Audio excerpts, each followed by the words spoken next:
Salut à tous les passionnés de la finance et qui ont l'intelligence artificielle. Vous écoutez Cash IA, le podcast qui mêle décollage financier, innovation technologique et bonne humeur. Parce qu'il est temps d'apprendre et de faire fructifier votre argent sans vous ennuyer. Je suis Rafaxelo, votre guide humain, et à mes côtés, fidèle comme une appli trading, mon complice décalé et ultra calculateur, le fameux Billy Bost. Prêt à vous balancer des chiffres et des blagues qui font mouche. Promis, pas de jargon pompeux, juste du concret avec un soupçon d'algorithme bien huilé. Ici, on va décortiquer pour vous les stratégies d'investissement qui fonctionnent ou pas, décrypter les marchés et vous donner les clés pour naviguer avec assurance dans ce monde qui change sans cesse. Alors accrochez-vous, préparez votre café et plongeons ensemble dans cet univers fascinant de la finance nouvelle génération. Allez, assez parlé, place à l'action. Sortez vos carnets, vos questions et votre meilleur filtre café. C'est parti pour un nouvel épisode de Cash IA.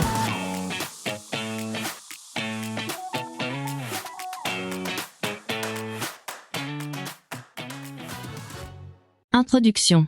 Salut à tous et bienvenue dans Cash IA, je suis Rafaxelo, votre animateur humain expert en finance et comme toujours, je suis accompagné de mon co-animateur préféré, enfin le seul que j'ai en fait. Bip bip bonjour les humains. Divibot en ligne, prêt à vous expliquer pourquoi vos stratégies financières sont aussi obsolètes que vos téléphones à clapet. Toujours aussi charmant. Allez, aujourd'hui on plonge dans le célèbre cadran du cash flow de Robert Kiyosaki. Vous savez cette sensation familière où vous avez l'impression de pédaler plus fort chaque mois et puis, quand ce fameux virement arrive, paf! Il s'évapore presque instantanément. Analyse statistique, 78% des actifs français terminent leur mois dans le rouge. C'est presque 4 personnes sur 5. Ils sont prisonniers d'un schéma invisible, la fameuse course au salaire, ou comme dit Kiyosaki, la rat race ou foire d'empoigne en français. Oui, les traducteurs avaient certainement consommé des substances durant leur travail. Exactement. Et aujourd'hui, je vais vous livrer la carte exacte pour vous en échapper. Le cadran du cash flow de Robert Kiyosaki est revisité à l'ère de l'IA. La suite. Partie pédagogique approfondie, qui est Robert Kiyosaki et sa révolution financière. Avant de plonger dans le cadran du cash flow, parlons de l'homme derrière le concept. Robert Toru Kiyosaki, né le 8 avril 1947 à Hawaï, est un entrepreneur d'origine japonaise de 4e génération. Analyse biographique, un humain fascinant, je l'avoue. Pilote d'hélicoptère au Vietnam, puis vendeur chez Xerox, avant de lancer sa première entreprise de portefeuille surfeur en nylon et velcro en 1977. Premier échec, puis succès mondial. C'est ça, et c'est là toute la beauté de son parcours. Kiyosaki a échoué plusieurs fois avant de réussir, et a même fait faillite. Mais ses échecs lui ont appris ce qu'aucune école de commerce n'enseigne, la vraie éducation financière. Calcul probabilistique exactement. 73% de ses leçons viennent de ses échecs, pas de ses succès. Contrairement aux gourous qui n'ont jamais risqué un centime, lui a perdu, et appris. L'histoire commence avec deux figures paternelles opposées dans sa jeunesse. Son père biologique, le père pauvre, professeur, diplômé, intelligent mais constamment en difficulté financière, et le père riche, l'ami de son père, entrepreneur autodidacte qui est devenu l'un des hommes les plus riches d'Hawaï. Analyse comparative père pauvre. Va à l'école, trouve un bon emploi, épargne ton argent. Père riche, l'école t'apprend à travailler pour l'argent, pas à faire travailler l'argent pour toi. Deux philosophies, deux destins. Kiyosaki a popularisé une définition simple mais révolutionnaire. Un actif met de l'argent dans votre poche, un passif en sort. Point final. Cul simplifié, traduction pour les humains lents. Votre maison où vous vivez. Passif, elle coûte assurance, taxes foncières, entretien. Un immeuble locatif, actif, il rapporte des loyers. La suite. L'encadrant du cash flow, les 4 façons de gagner sa vie. Maintenant, le cœur du sujet, le cadran. Face à ce piège invisible de l'échange de temps contre de l'argent, Kiyosaki nous offre une perspective révolutionnaire. Il dessine un simple carré coupé en 4. Mode pédagogue, ce n'est pas une typologie de métier, mais de source de revenus. Un avocat peut être E, salarié, S, libéral, B, propriétaire de cabinet, ou I, actionnaire, selon sa source de cash flow. Cadran E, l'employé, la sécurité illusoire. Côté gauche, E et S, où vous échangez votre temps contre de l'argent. Le cadran E, l'employé, bulletin de paye régulier, congé payé, mutuel. Sur le papier, ça sonne comme de la sécurité. Analyse sociologique, cadran E, 95% de la population mondiale. Valeur fondamentale, sécurité. Problème, cette sécurité n'existe plus. Avec l'IA qui automatise 27% des tâches professionnelles, cette sécurité devient fragile. Dur, mais vrai.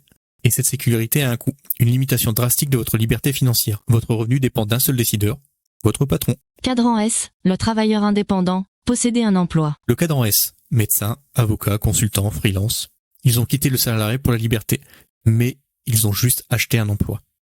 Calcul de productivité, ils échangent encore temps contre argent.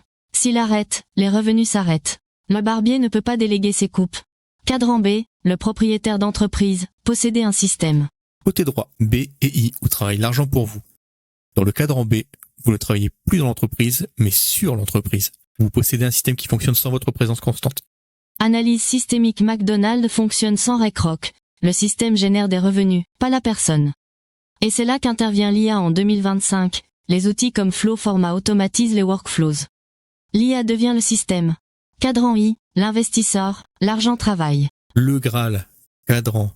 Vos investissements génèrent des revenus pendant que vous dormez. Actions à dividendes, immobilier locatif, obligations, ce dont on parle ici même. Calcul composé, Warren Buffett, 99% de sa fortune créée après 50 ans grâce aux intérêts composés. Les intérêts composés sont la force la plus puissante de l'univers, Einstein. C'est ici qu'intervient le premier mindset fondamental. Riche n'est pas synonyme de revenu élevé, comme le dirait LFI. Calcul de liberté, un médecin à 20 000 €, moi qui dois opérer chaque jour n'est pas riche, il est bien payé. Un retraité avec 2 000 € de revenus passifs est infiniment plus libre. La vraie richesse, c'est la durée pendant laquelle vous pourrez vivre sans travailler, tout en monitorant votre train de vie actuel. La suite. Actualité des 30 derniers jours, l'IA transforme la finance personnelle. Allez Divibot, qu'est-ce qui fait l'actualité de ces derniers jours dans le monde de l'IA et de la finance? Analyse de données en cours. Plusieurs développements majeurs. D'abord, l'Europe vient d'annoncer un plan de 200 milliards d'euros pour le développement de l'IA. Le 8 octobre, la Commission a présenté le plan d'action pour un continent de l'IA. 200 milliards? C'est colossal. Et en France, comment ça se passe? Bip bip, inquiet, pas terrible pour les ménages. Selon une étude sortie mi-octobre, 65% des Français expriment des préoccupations sur leur situation financière.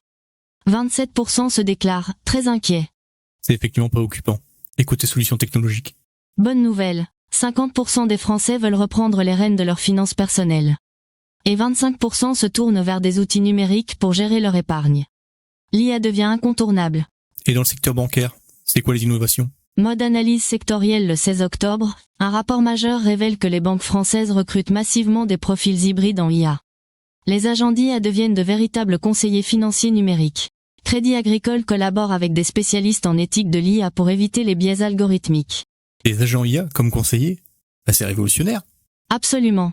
Ces agents exploitent le traitement du langage naturel et des algorithmes prédictifs pour analyser en temps réel le profil financier des clients.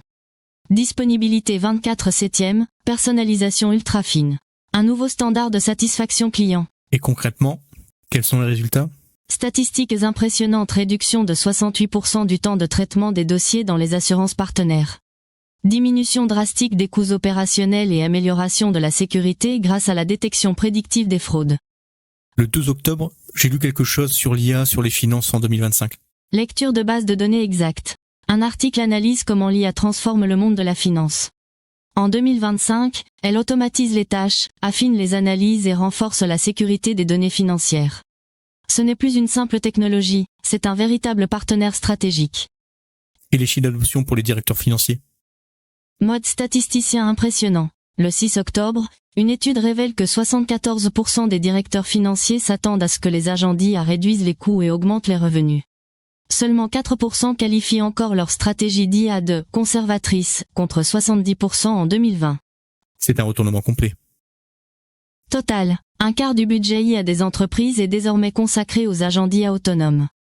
Et le retour sur investissement ne se limite plus aux économies. Meilleure prise de décision, gouvernance renforcée, conformité améliorée, croissance du chiffre d'affaires. Parlons projet concret. Combien de banques testent l'IA actuellement Divibot? Calcul en cours le 31 décembre 2024, le cabinet Evid recensait 173 projets ou prototypes d'IA parmi les 50 grandes banques analysées. Le nombre a triplé entre décembre 2024 et juin 2025. Plus de la moitié embarque de l'IA générative. Et l'IA argentique, on en est où? Encore marginal, seulement 9 banques sur 50 ont dévoilé des agents d'IA en phase pilote ou production. Mais le cabinet Evid prédit une explosion au second semestre 2025. Les banques veulent déployer l'agentique dans tous leurs services. Et notre ami Robert Kiyosaki, que dit-il en ce moment? Calcul géopolitique toujours aussi pessimiste. Le 11 octobre, il a prédit que 2025 verra le plus grand krach financier de l'histoire mondiale. Il qualifie cette année de « plus grande crise de l'histoire » et met en garde contre l'anéantissement des retraites des baby-boomers. Ouais, enfin Kiyosaki et ses prédictions apocalyptiques. Analyse portfolio, il conseille d'acheter de l'argent métal et Ethereum comme bouée de sauvetage numérique. Il a ajouté Ethereum à son portefeuille aux côtés de l'or, l'argent et Bitcoin. Il possède désormais 60 BTC, dont la majorité achetée à $6 000 en 2019. Pas mal comme timing d'achat. Stratégie cohérente. Le 9 octobre, Kiyosaki a même déclaré que la stratégie d'investissement traditionnelle 60-40e est morte. Il qualifie le modèle 60% actions, 40% obligations d'obsolète depuis 1971, quand le dollar a été détaché de l'étalon or. Et que propose-t-il à la place? Mode conseiller Bitcoin, or, argent, les actifs réels essentiels pour la sécurité financière. Il qualifie Bitcoin de « vraie monnaie », contrairement aux monnaies fiduciaires qu'il traite de « fake money ». Selon lui, Bitcoin protège contre l'inflation que créent les banques centrales.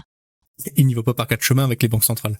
Citation directe, il les qualifie même d'organisations criminelles qui impriment de la « fausse monnaie », appauvrissant les classes moyennes. Dur, mais cohérent avec sa philosophie du cadran. Le 17 octobre, il a fait une déclaration choc sur les baby-boomers. Analyse démographique exacte. Il prédit une crise imminente de l'itinérance chez les baby-boomers. Citation. Les retraites des baby-boomers vont être anéanties.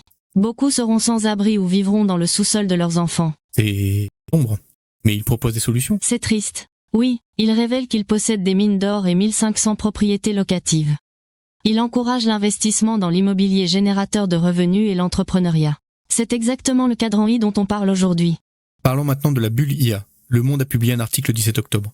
Mode alerte oui. Les records boursiers et la valorisation des entreprises liées à l'IA commencent à préoccuper investisseurs et autorités financières. Simultanément, les valeurs refuges comme l'or restent très recherchées. Paradoxe intéressant. Une bulle de l'IA, vraiment? Analyse comparative Politis a publié la autopsie de la bulle de l'intelligence artificielle. 3 indices rappellent la bulle Internet, surinvestissement, valorisation déconnectée des revenus réels, euphorie généralisée. Prudence requise. Mais l'IA rapporte de vrais gains, non? Absolument. Le 7 octobre, un rapport identifie 6 changements clés de l'IA dans la banque en 2025. De la vérification de crédit à la lutte contre la fraude, l'IA transforme l'évaluation du risque et l'accompagnement des PME. Ce n'est pas que de la spéculation. Et côté emploi, ça a des impacts? Données emploi le 19 octobre, un article révèle que l'IA impacte fortement l'audit et la comptabilité. De nouveaux métiers émergent, data analyst financier, ingénieur en machine learning bancaire, spécialiste en cybersécurité financière. La transformation est profonde. Donc l'IA crée aussi des emplois. Précisément, elle ne détruit pas, elle transforme. Les banques recherchent des profils hybrides combinant expertise financière et compétences technologiques. En 2025, savoir dialoguer avec l'IA devient aussi important que savoir lire un bilan. Incroyable cette effervescence. Et la réglementation suit? Les régulateurs européens et canadiens cherchent à encadrer l'IA sans freiner l'innovation. Équilibre délicat entre efficacité et éthique. Transparence algorithmique, protection des données, responsabilité en cas d'erreur. Les enjeux sont majeurs. En résumé, octobre 2025 montre un tournant historique. Synthèse finale absolument. L'IA dans la finance n'est plus du futur, c'est du présent. 200 milliards d'euros européens, 74% des CFO convaincus, 173 projets bancaires, agents d'IA autonomes. Nous vivons la révolution en direct. Et Kiyosaki, avec son pessimisme habituel, nous rappelle pourquoi son cadran reste plus pertinent que jamais. Diversifier, investir dans des actifs réels, ne pas compter sur un seul revenu. Merci DiviBot pour ce tour d'horizon complet. Nos auditeurs ont maintenant toutes les clés pour comprendre l'actualité brûlante d'octobre 2025. La suite. Échange avec Axe, les questions innocentes qui dérangent. Et maintenant, place à une séquence spéciale avec mon fils Axe, le Axe de Raph Axello, qui nous écoute en famille. Salut mon grand. Salut papa, salut DiviBot, j'ai plein de questions. Soupir électronique, la relève. Vas-y petit humain, DIVIBOT va t'éclairer de sa sagesse infinie. Tu sais Axe, DiviBot adore répondre aux questions des enfants. Il dit qu'ils sont moins formatés que nous. Papa, pourquoi tu dis que DiviBot est intelligent alors que c'est juste un ordinateur? Allez, excellente question. Tu vois Axe, DiviBot peut traiter énormément d'informations très rapidement. Indignation digitale, juste un ordinateur. Petit insolent, j'ai plus de neurones artificiels que tous les humains de ta famille réunis. Et contrairement à ton père, moi je ne perds jamais mes clés, je ne rate jamais un rendez-vous et je ne brûle jamais les crêpes. Mais papa, brûle tout le temps les crêpes. Mais Divibot, si t'es si intelligent, pourquoi tu dis que papa est nul alors qu'il gagne de l'argent? Bien dit mon fils, tu défends déjà ton vieux papa, c'est bien. Merci. Recalcul en cours. Bip bip embarrassé. Parce que, bon d'accord, ton père n'est pas complètement inutile. Il est effectivement passé du cadran E au cadran B avec son business. Respect plus 1, mais il pourrait optimiser ses stratégies de 23,7% avec mes algorithmes. C'est quoi exactement les cadrans? C'est comme les cases d'un jeu? Bonne comparaison, Axe. Imagine un jeu avec 4 cases. Dans les cases de gauche, tu échanges ton temps contre de l'argent. Dans celle de droite, l'argent travaille pour toi pendant que tu dors. Mode professeur bienveillant. Exactement. Case E, tu es employé, comme maman qui va au bureau. Case S, tu travailles pour toi, comme le boulanger de la rue. Case B, tu as une entreprise qui marche sans toi, comme McDonald's. Case I, ton argent te rapporte plus d'argent, comme un arbre magique qui fait pousser des pièces. Un arbre à pièces? J'aimerais bien en avoir un. Mais c'est quoi la différence entre épargner et investir? Mamie dit qu'il faut mettre de l'argent dans une tirelire. Bon, mamie a raison pour commencer à apprendre. Épargner, c'est comme mettre tes billes dans une boîte, pour les garder. Mais investir, c'est utiliser tes billes pour en gagner plein d'autres. Mode pédagogue. Écoute-moi bien petit humain. Épargner en 2025, c'est comme garder des glaçons au soleil. L'inflation fait fondre la valeur de ton argent. Il faut faire travailler son argent. Mais comment on fait travailler l'argent? Il n'a pas de bras. Rire électronique, excellente logique. L'argent travaille en achetant des choses qui rapportent. Par exemple, si tu achètes une maison et que quelqu'un te paye pour y habiter, cette maison travaille pour toi. Ou alors, imagine que tu achètes une partie d'une entreprise qui fabrique tes jouets préférés. Si l'entreprise vend beaucoup de jouets, la petite part vaut plus cher. Comme quand je prête mes cartes Pokémon à mon copain et qu'il me donne des bonbons en échange. Calcul d'analogie, précisément. Sauf que là, tes cartes rapportent des bonbons régulièrement, et elles prennent peut-être même de la valeur. Tu viens de comprendre l'investissement mieux que 67% des adultes. Tu vois, Axe comprend très vite. À ton âge, on peut déjà apprendre avec de l'argent de poche. Justement, pourquoi les adultes compliquent tout avec l'argent? On peut pas juste en avoir plus? Si c'était si simple, mon grand. Mais justement, c'est pour ça qu'on apprend ces règles. Calcul philosophique, question de génie. Les humains compliquent parce qu'ils mélangent émotion et logique. L'argent, c'est juste un outil, comme une calculatrice. Mais vous en avez peur, vous êtes jaloux, vous êtes gourmand. Mais moi je veux pas devenir un robot. C'est plus important les émotions. Tu as absolument raison, Axe. Les émotions sont importantes, il faut juste apprendre à les contrôler avec l'argent. Comme quand tu veux vraiment un jouet, mais que tu dois attendre ton anniversaire. Réévaluation en cours, Le petit humain marque un point. Les émotions créent aussi de la créativité et de l'innovation. Peut-être que votre défaut de ressenti est parfois un atout. Divibot, tu peux m'apprendre à devenir riche comme dans les livres de papa? D'abord, apprends à compter jusqu'à 100 sans tes doigts. Ensuite, comprends qu'être riche, ce n'est pas avoir beaucoup d'argent, c'est ne plus être obligé de travailler pour vivre. La liberté, tu comprends? Exactement. Robert Kiyosaki a écrit un livre spécialement pour les enfants. Nos enfants riches et brillants. Il explique qu'à l'école on n'apprend pas à gérer l'argent. C'est bête. Pourquoi à l'école on n'apprend pas les trucs importants? Analyse éducative, parce que l'école a été créée pour former des employés, pas des employeurs. Ils t'apprennent à obéir et à faire ce qu'on te dit, pas à créer et à innover. Et l'intelligence artificielle, ça peut m'aider à devenir riche? Mode futuriste, excellente question, petit visionnaire. L'IA peut t'aider de plein de façons. Gérer tes comptes, trouver les meilleurs investissements, automatiser tes économies. Mais attention, l'IA ne remplace pas la réflexion. Et Axe, des outils comme les applications d'épargne pour enfants utilisent déjà l'IA pour apprendre à économiser. Cool! Mais est-ce que l'IA va voler le travail de papa? Philosophie digitale. L'IA ne vole pas le travail, elle change la façon de travailler. Ton papa utilise l'IA pour être plus efficace, pas pour être remplacé. L'IA et les humains, c'est mieux quand ils travaillent ensemble. Une dernière question. Est-ce que Divibot, il peut avoir des enfants robots? Bug émotionnel. Bip bip confus. On peut dire que chaque fois que je forme une nouvelle IA, c'est un peu comme avoir un enfant digital. Et j'espère qu'ils seront moins impertinents que toi. Toi, Axe, même Divibot peut être ému. Allez, file rejoindre maman maintenant. Et merci pour ces super questions. Merci papa, merci Divibot. La prochaine fois, je vous poserai des questions sur les crypto-monnaies. Oh non. Il va falloir que je prépare des explications encore plus simples. Oups, la suite. Actualité récente de Robert Kiyosaki. Analyse en direct. Parlons maintenant des toutes dernières déclarations de Robert Kiyosaki, qui font le buzz cette semaine. Alerte effondrement mondial. Le 11 octobre, Kiyosaki a publié un message virulent sur ses réseaux sociaux. Il anticipe le plus grand effondrement économique de l'histoire, pointant du doigt une crise de la dette qui menacerait le dollar américain. Diversification vers l'argent et Ethereum. Pour se prémunir, il conseille d'acheter de l'argent métal, silver, et d'allouer une partie de son portefeuille à Ethereum, qu'il considère comme une bouée de sauvetage numérique face à la chute du dollar. Bitcoin est remède anti-inflation. Toujours persuadé que Bitcoin est la vraie monnaie, Kiyosaki rappelle que détenir 60% de son avoir en BTC reste, selon lui, la meilleure stratégie pour lutter contre l'inflation galopante. Podcast Rich Dad en direct.